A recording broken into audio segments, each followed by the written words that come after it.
Okay, sa iPhone, makita nga kaning notes. Imo nang tuplokon ang notes. Then, makita ka og kaning camera. Ang icon, imo nang tuplokon. Dayon na ay scan documents. Tuplokon ang scan documents. Then, imo ning itungod ang camera sa ana. Oh. Itungod nimo siya ana sa documents.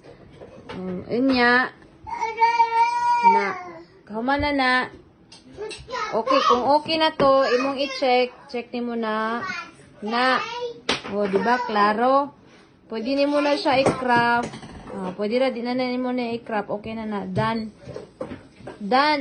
dayon imong tuplokon done po dire done na dayon save